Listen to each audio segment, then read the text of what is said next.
Assalamualaikum warahmatullahi wabarakatuh. Di video kali ini, saya akan memberikan kunci jawaban tema 6, kelas 5, subtema 3, pembelajaran 2 pada halaman 147, 148, 149, 150, 151, 153, dan 154. Baik, langsung saja kita jawab di halaman 147. Berdasarkan bacaan di atas, tuliskanlah hal-hal penting pada setiap paragraf dengan menggunakan kalimat lengkap. Tuliskanlah pada tabel berikut. Paragraf 1. Kalimat. Termos adalah sebuah benda yang biasanya terbentuk tabung seperti botol yang mempunyai dinding berlapis. Paragraf 2. Pencipta termos pertama kali pada tahun 1902 adalah James Dewar. Paragraf 3. James Dewar menemukan cara membuat botol hampa udara yang kemudian menjadi cikal bakal lahirnya termos. Rangkailah kalimat-kalimat yang berisi informasi penting dari paragraf di atas menjadi sebuah tulisan satu paragraf yang menggambarkan isi dari bacaan di atas. Gunakan kalimat yang lengkap, kata-kata baku, dan ejaan yang tepat. Hampir semua keluarga memiliki termos di rumahnya. Termos adalah sebuah benda yang biasanya berbentuk tabung. James Dewar adalah pencipta termos pertama kali pada tahun 1902. James Dewar menemukan cara membuat botol hampa udara yang kemudian menjadi cikal bakal lahirnya termos. Botol hampa udara buatan James Dewar disimpan di Museum Ilmu Pengetahuan, London. Masih di halaman 147. Setelah itu, jawablah pertanyaan berikut ini. Tuliskan jawabanmu dengan menggunakan kalimat yang lengkap dan kata-kata yang baku. Soal nomor 1. Apakah fungsi sebuah termos? Jawabannya, termos digunakan untuk menyimpan air panas agar tetap panas saat digunakan. Soal nomor 2. Apa saja bahan yang digunakan untuk membuat termos pada masa itu?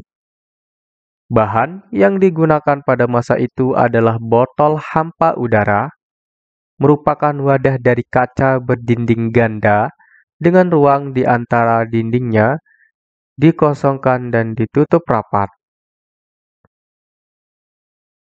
Soal nomor 3. Gambarlah bagian-bagian termos sesuai bacaan di atas. Jadi di sini kalian diminta untuk menggambar sebuah termos. Di sini saya sudah siapkan gambar termosnya seperti ini. Oke. Termos terdiri dari ruang hampanya di sini. Kemudian ada lapisan perak yang ini, dan penutup gabus. Ya, seperti ini ya gambar termosnya. Baik, kita lanjut ke halaman 148. Soal nomor 4. Apa saja benda di sekitarmu yang menggunakan prinsip yang hampir sama dengan termos? Jawabannya, jaket dan selimut. Kita lanjut ke halaman 149. Di halaman 148, di Ayo Membaca, ada sebuah bacaan yang perlu kalian baca untuk menjawab di halaman 149 ini. Ayo menulis. Berdasarkan bacaan di atas, tuliskan hal-hal yang kamu pahami dari setiap paragraf pada bacaan dalam sebuah kalimat. Kalimat-kalimat tersebut akan mewakili isi dari bacaan yang kamu baca. Tuliskan pada tempat yang telah disediakan. Baik, di sini isi paragraf 1 adalah panas dapat berpindah melalui konduksi, konveksi, dan radiasi. Isi paragraf 2, selimut dan panci memanfaatkan fungsi konduktor dan isolator. Isi paragraf ketiga, panci terbuat dari bahan logam. Isi paragraf 4, mesin mobil dan motor terbuat dari bahan-bahan yang dapat menghantarkan panas.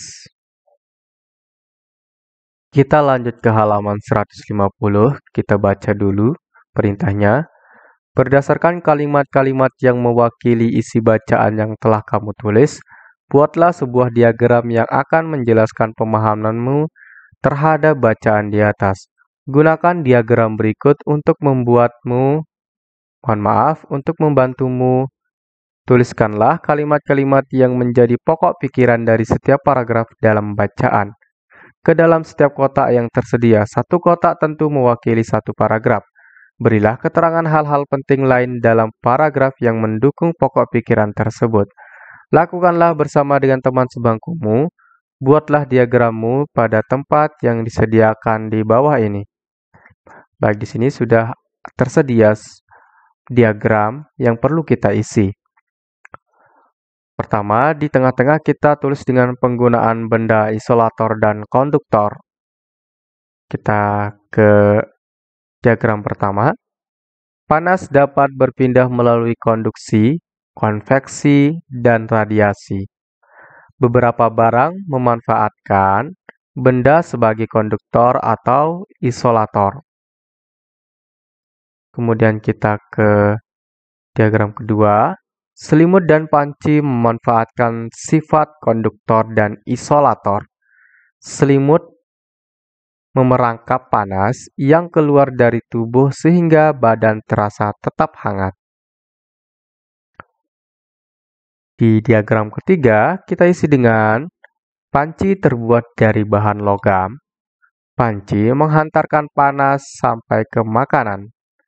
Pegangan panci bersifat isolator, sehingga kita tidak kepanasan ketika memegang panci. Selanjutnya kita ke diagram keempat. Mesin mobil dan motor yang terbuat dari bahan yang dapat menghantarkan panas. Mesin memerlukan panas untuk memperoleh kinerja mesin ideal.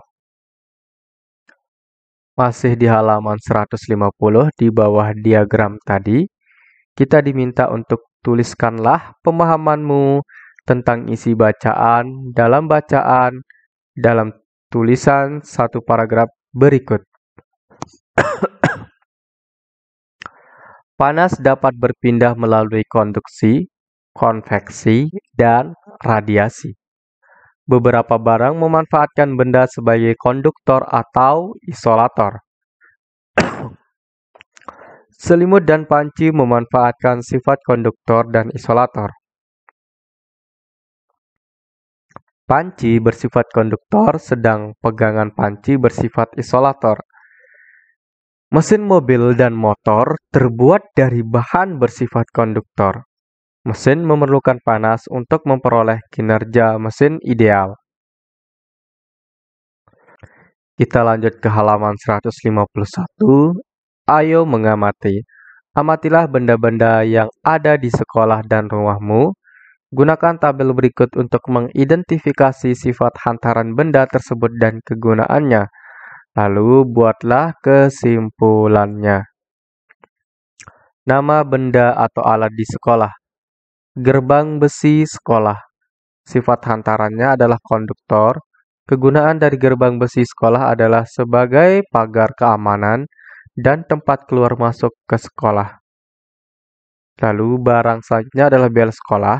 Sifat hantaran bel sekolah adalah konduktor. Kegunaannya adalah penanda waktu pergantian kegiatan di sekolah.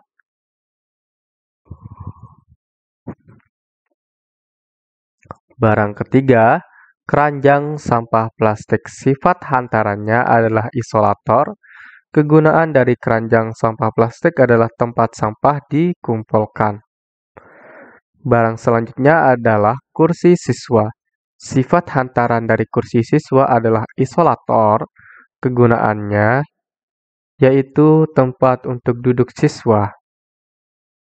Benda selanjutnya adalah meja guru. Sifat hantaran dari meja guru adalah isolator.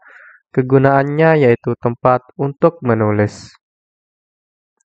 Kita lanjut ke kolom di bawahnya, nama benda atau alat di rumah. Yang pertama, panci. Sifat hantaran panci adalah konduktor. Kegunaannya untuk memasak nasi. Benda selanjutnya adalah setrika. Sifat hantaran setrika adalah konduktor. Kegunaannya merapikan pakaian. Benda selanjutnya adalah selimut. Sifat hantaran selimut adalah isolator. Kegunaan selimut adalah menjaga badan tetap hangat. Sifat hantaran spatula adalah konduktor. Kegunaannya yaitu mengambil makanan dari wajan. Kemudian termos, sifat hantaran dari termos adalah konduktor. Kegunaannya yaitu menjaga air tetap panas. Kita lanjut ke halaman 152, kesimpulan. Panas dapat berpindah dari satu tempat ke tempat yang lain melalui konduksi, konveksi, dan radiasi. Ketiga cara perpindahan dapat dimanfaatkan dalam kehidupan sehari-hari. Terakhir, ayo mengamati. Di sini ada sebuah termos yang perlu kalian amati. Kemudian kita di ayo berlatih, halaman 153. Di sini kita diminta untuk menggambarkan atau mengerjakan kolom-kolom ini. Gambar cerita dari buku pelajaran ya. Di sini buku pelajaran tentang cita-citaku. Kemudian di sini kesan dari cerita buku tersebut adalah menceritakan gambar seorang guru yang sedang berdiskusi dengan 6 siswanya tentang cita-cita mereka. Buku ini merupakan buku kegiatan belajar siswa.